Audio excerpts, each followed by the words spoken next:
मंच पर विराजमान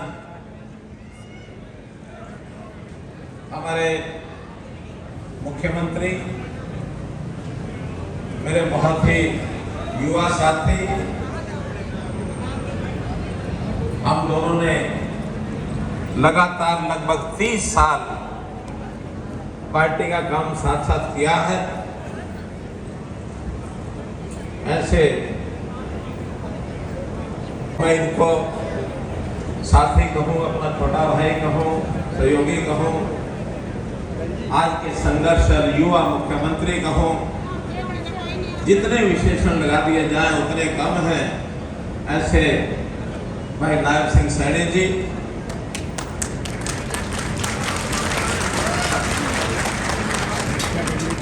हमारे वर्तमान सांसद जो अभी हमको खूब गुदगुदा रहे थे, खूब हंसा रहे थे, ये भी त्याग की बात करते रहे हैं, लेकिन त्याग मूर्ति ये भी कम नहीं है। आज सांसद का चुनाव तो इनको लड़ना था, इन्होंने मुझे आगे कर दिया कि नहीं आप सांसद का चुनाव लड़ो। इससे बड़ा त्याग हो सकता है? ऐसे हमारे संजय भाटिया जी मंच पर विराजमान, बहुत हस्तियां हैं। कृष्ण पवार जी हमारे राज्यसभा के सांसद हैं, हमारे विधायक बड़ौदा से अंदर कल्याण जी हैं, हमारे पूर्व मेयर मैन रेणुबाला जी हैं। जितने भी नाम लूंगा उतने सारे कम पड़ेंगे। इस लोकसभा के प्रभारी विधायक हमारे यमुनानगर से भाई घनश्याम अरोड़ा जी, सभी, चाहे वो मंचासीन हो, चाहे मेरे दाइयों जो मंच पर बैठे हुए सैकड़ों की संख्या में हमारे कितने ही वरिष्ठ नागरिक, वरिष्ठ कार्यकर्ता, अधिकारी, पार्षद, पूर्व पार्षद, सामने बैठे हुए सभी मेरे आत्मीयजन, बहनों, भाइयों, नौजवान साथियों, पत्रकार, छायाकार मित्रों, हमारे कलाकार बंधु भी समय समय पर आकर हमारा उत्साहवर्धन करते हैं। करनाल में अगर नाम लेने की श्रृंखला में आऊंगा तो शायद शाम तक यही काम चला जाएगा। करनाल के प्रति एक विशेष श्रेय जो आप लोगों ने प्यार दिया है, उसके कारण से मैं इसको भुला नहीं सकता हूं। आज संयोग से डॉक्टर अंबेडकर जी की जयंती का दिन है। बहुत सोच समझ करके आज आप लोगों को यहां बुलाया। डॉक्टर अंबेडकर जी को एक नाम नहीं है, वो एक विचार है। उस विचार का जन्म हुआ था वर्षों पहले, और उस विचारधारा के नाते से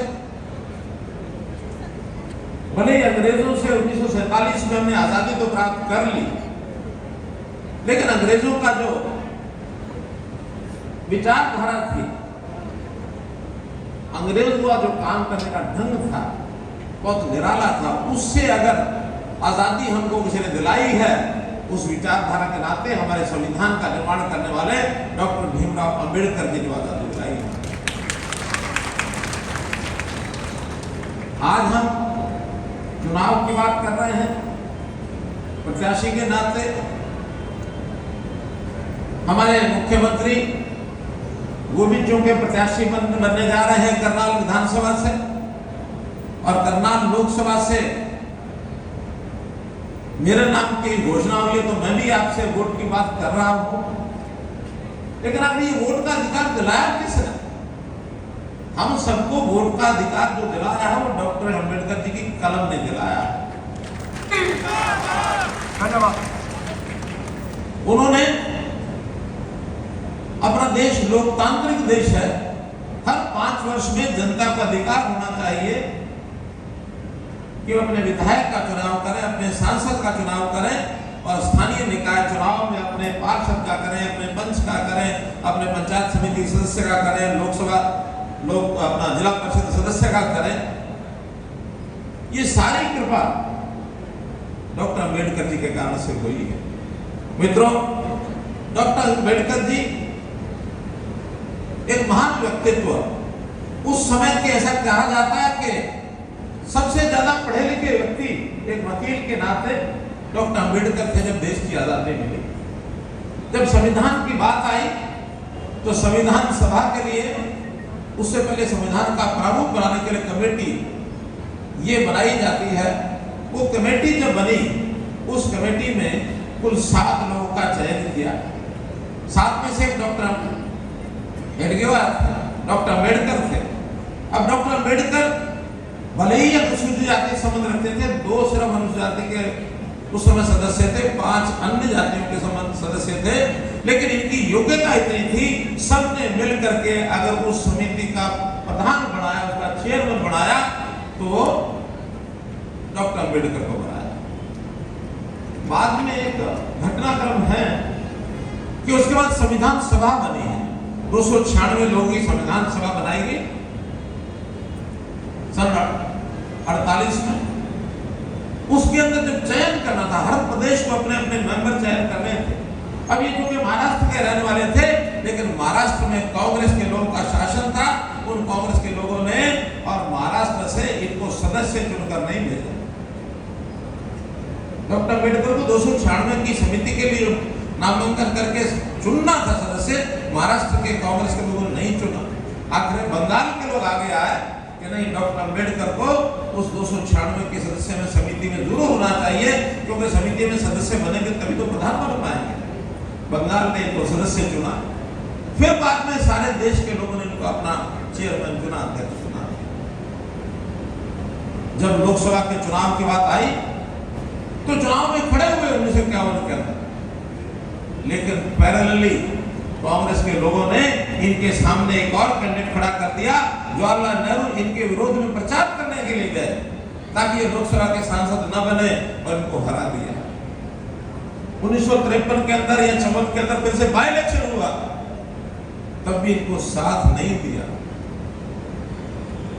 जिस प्रकार की आज एक बड़े व्याख्यान करते हैं, बड़ी बड़ी बात बोलते हैं कि हम देश की जनता को, अनुसूचित जाति को न्याय दिलाने के लिए आगे बढ़ रहे हैं, और ये न्याय 1951 में 1954 में कहां चला गया था। उस समय आप इनको धुतकार के दूर रखते थे कि कहीं इस प्रकार के लोग आगे आ गए तो हमारा जो नेतृत्व है उसका क्या बनेगा। मित्रों, बहुत घिनौनी हरकतें उस समय की गई थी। आज मैं चर्चा इसलिए कर रहा हूं कि राजनीतिक मंच के ऊपर खड़ा हो। आज हमको सबको संभलना होगा, इन धोखी बातों में नहीं आएंगे। वैसे तो समाप्ति हो गए, प्राय कांग्रेस का कुछ बचा नहीं है। अभी तो भारतीय जनता पार्टी की तैयारी से आगे बढ़ गई है कि हमने सब 10 की 10 लोकसभा सीटें और हमारी जो विधानसभा की एक सीट है 11 के 11 अपने प्रत्याशी घोषित कर दिए हरियाणा में। और ये महीने भर से लगे हुए हैं, कसरत कर रहे हैं। स्क्रीनिंग कमेटी की मीटिंग हुई है, आज घोषणा कर रहे हैं, कल घोषणा कर रहे हैं, आज घोषणा कर रहे हैं। इनके कार्यकर्ता भी, उनका उत्साह ठंडा पड़ गया है कि इतने दिनों से घोषणा ही नहीं कर पा रहे हैं। अगर नीचे मिलेगा क्या? इनको कुछ नहीं मिलेगा। जनता जनार्दन तो सब जुड़ चुकी है। भारतीय जनता पार्टी की विधानसभा स्तर की रैलियां शुरू हो गई हैं, हमारे शक्ति केंद्र पर कार्यकर्ता सम्मेलन शुरू हो गए हैं, पन्ना प्रमुख के लोग अपना काम शुरू कर चुके हैं, बेनिफिशियरीज का संपर्क हमारा शुरू हो चुका है। बड़े बड़े अखबारें, मीडिया वाले सारे ये लिखने लग गए हैं कि कांग्रेस के लोग कहाँ गए हो, और अगर आएंगे भी सही तो इनका हाल तो वो होगा। मैं कई जगह सुना चुका हूँ कि ऐसे भंडारे में पहुंच रहे हैं जिस भंडारे में दोपहर के बाद जब कोई अंदर जाए तो पूरी खत्म, और अगर वहां से पूरी खत्म हो गई, शर्माते सकुचाते बाहर निकलते हैं तो इनकी चप्पल गायब, तो अंदर पूरी नहीं, बाहर चप्पल गायब। बाद में सोचते हैं जनता के सामने जाना है, झूठा मूठा मूछों का ताव तो दे दो। अभी आपके मूछों का ताव तो 4 जून को पता लगेगा मित्रों, 4 जून को जब पोल पट्टी सब खुलेगी। मित्रों, आज करनाल की सभा में बोल रहा हूं, ये एक विशेष अवसर है, एक विशेष प्रसंग भी है, और इस नई भूमिका के नाते आपके बीच में पहली बार आ रहा हूं। लगातार 9.5 साल मैं करनाल के मतदाताओं का आभारी हूं जिन्होंने 2014 में एक बड़े मार्जिन से यहां से मुझे विधायक बनाया। इतना बड़ा मार्जिन शायद पहले करनाल के चुनाव के इतिहास में मार्जिन कभी मिला ही नहीं होगा। हमने उस समय संकल्प लिए थे कुछ, जो प्रदेश की स्थितियां थी उन स्थितियों को देख करके क्या क्या नहीं था उस समय प्रदेश में, जनता त्राही त्राही कर रही थी। भ्रष्टाचार का बोलबाला, जातियों में बटा हुआ समाज, योग्यता की कोई कदर नहीं, विकास नाम की चीज नहीं, आपस में परिवारवाद के नाते कुछ लोगों की लड़ाई आपस में चल रही थी। और वो लड़ाई घर के अंदर भी कैसे लड़ते थे। मुझे याद है कि इनके अध्यक्ष उस समय होते थे डॉक्टर अशोक तंवर। अपनी पार्टी के अध्यक्ष की इन्होंने पिटाई कर दी, इससे बड़ा शर्मनाक काम तो नहीं हो सकता। मुझे याद है कि मैं रामनगर लोहिया अस्पताल उनको मिलने के लिए गया, उनसे पहली बार मेरी भेंट हुई, सारी कहानी उन्होंने मुझे बताई। मैंने उसी दिन उनको कह दिया था, आप गलत पार्टी में गलत जगह पर अध्यक्ष बने हुए हो। सुन के मुस्कुरा दिए। वो मुस्कुराहट आज भी याद है। और भी पिछले कुछ दिनों में जब वो मिले, कहने लगे भाई बहुत चक्कर काट लिए। वो मुझे मामा कहते हैं, उनके माता जी जो है वो मेरे गांव की कि मामा जी चक्कर बहुत जगह काट लिए, मैं आपके पास आना चाहता हूं। मैंने स्वागत है।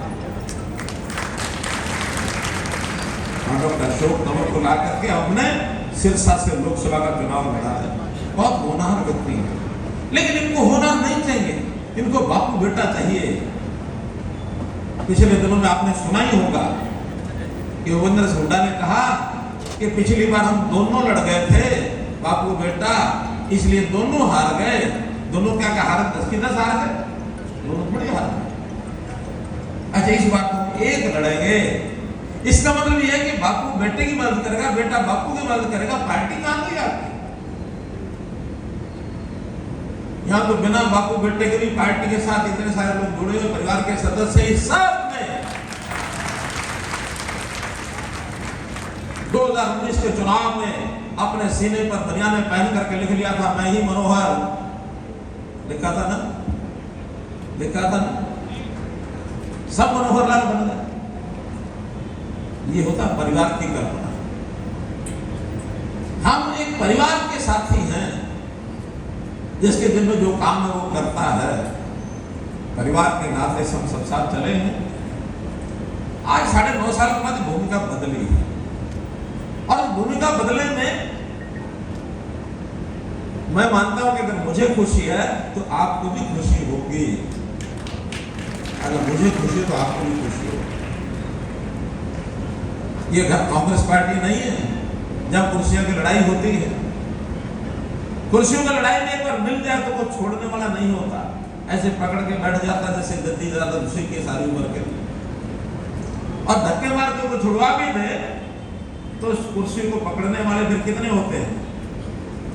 दर्जनों होते हैं। पर उस कुर्सी के पकड़ लेते, उसके पाए पकड़ लेते हैं, कोई इधर खींचता, कोई इधर खींचता, पाए सब तोड़ देते हैं, कुर्सी खत्म कर देते हैं।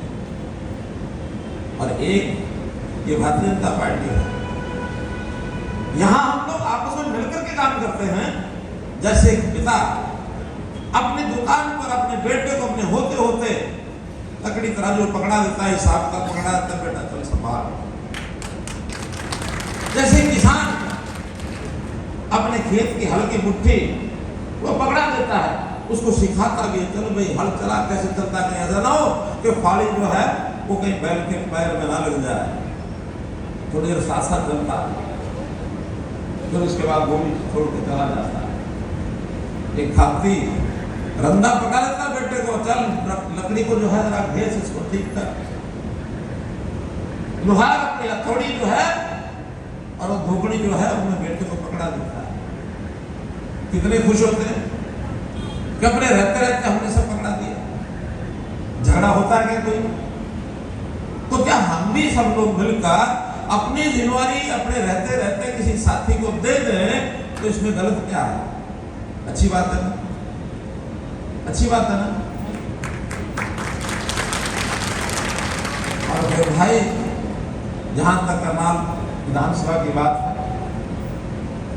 13 तारीख को जिस दिन सरकार ने विश्वास मत प्राप्त किया हमारे नए मुख्यमंत्री के नेतृत्व में, उसी समय अंत में मेरे मन में भी विचार आया। हरियाणा में जब जब बाई इलेक्शन हुए, हमारे रहते हुए 3 बाई इलेक्शन हुए, मैंने घोषणा की मुख्यमंत्री रहते हुए कि जब तक यहाँ का नया विधायक नहीं आएगा तब तक मुख्यमंत्री के नाते मैं यहाँ की जनता की देखरेख करूंगा। ये मैंने घोषणा की। बाद में नए विधायक बन गए तो अपनी कंस्टिट्यूंसी को अपने आप संभालते हैं। लेकिन जब नायब सिंह जी हमारे मुख्यमंत्री बने, उस समय कोई भी विधानसभा खाली बची नहीं, 90 की 90 भरी हुई थी। अब कौन सी कंस्टिट्यूंसी की सेवा करेंगे अगले 6 महीने तक? उस समय ये विचार आया कि आखिर ये करनाल विधानसभा की कंस्टिट्यूंसी, क्योंकि मुझे आप लोगों को पूरा भरोसा था, विश्वास था, बिना पूछे आपसे उस विश्वास के आधार पर मैंने कहा कि ठीक है, विधानसभा करनाल की सीट में खाली करता हूं और यहाँ की जनता की सेवा करने का काम हमारे नए मुख्यमंत्री नायब सिंह जी करेंगे।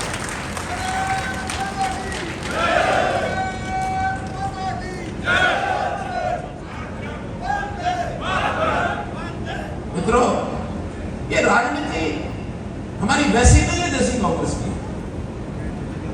हमारी राजनीति एक सेवा की राजनीति है, त्याग की, समर्पण की।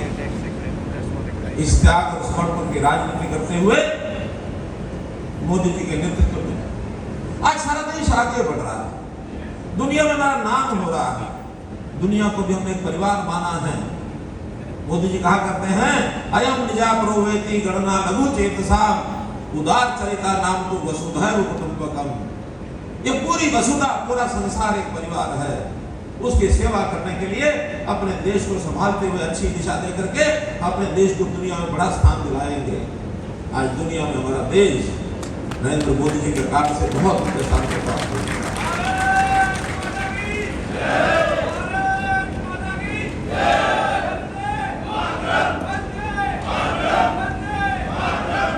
इसको और आगे बढ़ाना है। जब और आगे बढ़ाना है तो फिर ये 5 साल के बाद जो यज्ञ आया है 2024 का, इस यज्ञ में सबने अपनी अपनी इतनी आहुति डालनी है कि जो मोदी जी ने टारगेट तय किया है उसको पार कर सके। जैसे कोई एक दुकानदार अपने लाइसेंस को रिन्यू करवाता है, कभी कोई फैक्ट्री वाला, कभी और उद्योग वाला कोई ना कोई अपने लाइसेंस को अधिकारी के पास जाता है, इसकी टर्म खत्म हो गई, रिन्यू कर दो। तो राजनीति में भी एक परंपरा है, हर 5 साल के बाद अपना लाइसेंस रिन्यू करना पड़ता है। वहां तो अधिकारी रिन्यू करते हैं, ये राजनीतिक लाइसेंस रिन्यू कौन करेगा? बताइए, कौन करेगा? कौन करेगा? कौन करेगा? लाइसेंस रिन्यू करने के लिए तो मात्र 272 सीटें चाहिए, 272 से रिन्यू हो जाएगा। लेकिन एक सिंपल शाही से रिन्यू करना हो तो 272 से हो जाएगा। लेकिन इस बार देश की इच्छा है कि इस लाइसेंस को गोल्डन शाही से रिन्यू करना है। तो गोल्डन रिन्यूअल अगर करना है तो अब की बार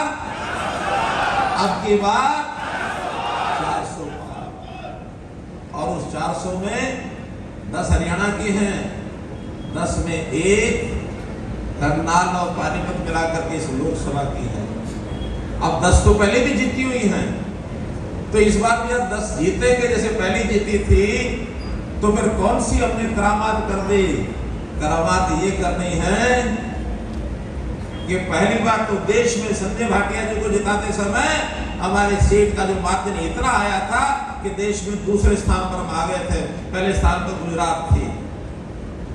गुजरात हमारा बड़ा भाई है, लेकिन उस समय तो इसलिए पार नहीं कर रहे थे, शायद मोदी जी गुजरात की सीट को रख लेंगे, इसलिए मोदी जी का लिहाज किया। इस बार मोदी जी गुजरात से तो नहीं लड़ेंगे। कहां से लड़ेंगे? काशी से लड़ेंगे, वाराणसी से। इसलिए गुजरात की लिहाज करने की जरूरत नहीं है। इस बार प्रथम स्थान पर आना है।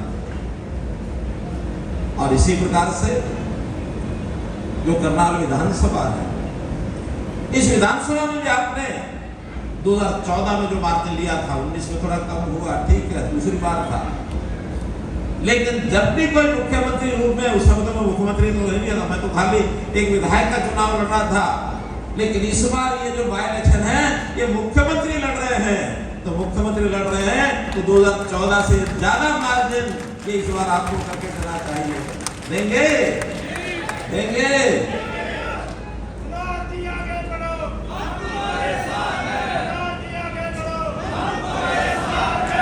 आगे बढ़ने की एक सीमा है, आगे बढ़ने की सीमा, बहुत आगे बढ़ाओगे तो ऊपर वाले छोड़ रहे हैं। मित्रों, अब अंत में मेरा एक दायित्व और बनता है। 8.5 साल देश की प्रदेश की सेवा मुख्यमंत्री के नाते की है, वो तो प्रदेश के लोगों के साथ जब मैं चर्चा करूंगा तब करूंगा, लेकिन करनाल में विधानसभा के नाते, विधायक के नाते मैंने आपसे 2 बार यानी चुनाव के नाते से आपने विधायक बनाया, आपकी सेवा की, लंबा कार्यकाल 9.5 साल, जितना मुझे मिलना चाहिए था, समय देना चाहिए था, मैं दे नहीं सका। और मैं हर बार कहा कि कोई दायित्व के नाते से समय की अपेक्षा हो जाती है। मैं आपका आभार प्रकट करता हूं कि आपने कमी महसूस नहीं होने दी। चाहे हमारे फिर सांसद पूर्व के समय में चोपड़ा जी थे, अभी संजय भाटिया जी, चाहे हमारे जिले के अध्यक्ष रहे हैं, वो फिर वर्तमान में योगेंद्र राणा जी हो, पूर्व में जगमोहन जी रहे हो, या उससे पहले भी कोई और थे, अशोक सुखेजा जी रहे, हमारी मेयर, हमारे पार्षद, हमारे सभी मंडल अध्यक्ष, सब पदाधिकारी, मुझे प्रसन्नता है कि सब लोगों ने अपने आप आगे बढ़ करके मनोहर लाल बन करके जनता की सेवा की, महसूस नहीं होने दी। फिर भी बीच में अजरा कदा व्यक्ति का स्वभाव होता है। मेरे बारे में थोड़ा प्रसिद्ध किया हुआ है, बड़ा सख्त आदमी है, ये मास्टर है, ये थानेदार है, किसी को भी डांट देता है, मुझे मालूम है कि बात सत्य है, लेकिन उसके पीछे कारण एक ही होता है, सबका हित, आपका हित, अपना हित, प्रदेश का हित, जनता का हित, सबका हित होता है। व्यवस्था तोड़ करके कोई काम न करे, व्यवस्था में काम करेगा तो एक का भला नहीं, सबका भला होगा, सबका भला होगा। हमने कुछ थोड़ा सा मजबूती से ऐसी योजनाएं भी बना दी, कई लोगों को तकलीफ हुई उसमें। हमने ट्रांसफर पॉलिसी बनाई, कुछ लोगों को तकलीफ हुई, बाकी बाद में सारे राजी हो गए। हमने नौकरियों की व्यवस्था बनाई, शुरू में तकलीफ हुई, बाद में सब राजी हो गए। हमने प्रॉपर्टी आईडी की बनाई, पहले तकलीफ हुई, बाद में सारे ठीक हो गए। फैमिली आईडी बनाई, शुरू में तकलीफ हुई, बाद में सब ठीक हो गए। ये नई व्यवस्थाएं होती हैं, इन नई व्यवस्थाओं के जन्म लेने पर पीड़ा होती है। उदाहरण ठीक है कि गलत है, प्रसव पीड़ा समझते हैं ना, प्रसव पीड़ा हमारी मेहनत को समझते, किसी चीज के नए जन्म के समय ये पीड़ा हुआ, बाद में कितनी प्रसन्नता होती है ना। तो ये प्रसन्नताएं नई व्यवस्थाएं बनने के बाद होती हैं। नई व्यवस्था कभी भी आएगी, उसके बाद उसका लाभ मिलेगा। नई व्यवस्था को बनाने के लिए थोड़ा सा मेहनत करनी पड़ती है, थोड़ा लोगों को नाराजगी करनी पड़ती है, वो नाराजगियां हुई भी हैं, कुछ स्वभाव के कारण से भी आपको कोई तकलीफ पहुंची हो, तो मैं आज 9.5 वर्ष के बाद इस सभा में मन से खड़े होकर के अपने करनाल वासियों से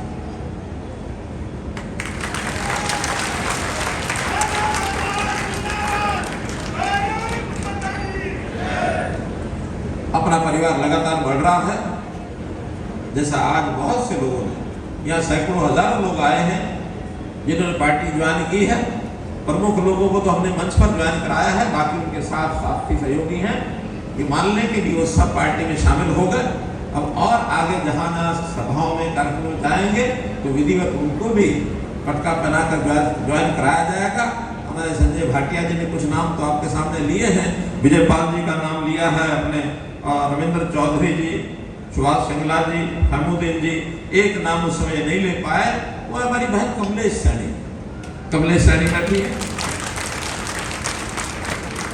वर्तमान में नागनौर नगर परिषद की चेयरमैन है और बहुत अच्छे वोटों से वहां जीती हुई है।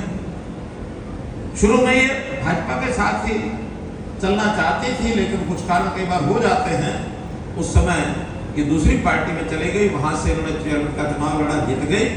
मैं उनको उस जीत की बधाई भी देता हूं और आज पुनः भारतीय जनता पार्टी में शामिल हुई है, वापस आई है, इनका मन से हृदय से स्वागत करता हूं। आभार प्रकट करता हूँ और इनके साथ जो कार्यकर्ता है उनको विश्वास दिलाता हूँ। बाकी सभी जो नेता है उनके साथ जो आए सभी कार्यकर्ताओं को विश्वास दिलाता हूँ कि भारतीय जनता पार्टी में एक बार आने के बाद नए पुराने सब बराबर होते हैं, कहीं अंतर नहीं होता। सबका मान सम्मान पूरा रखा जाएगा, सब मिल करके काम करेंगे और इस देश की प्रगति को आगे करते हुए सब काम करेंगे। बहुत बहुत धन्यवाद, बहुत बहुत आभार।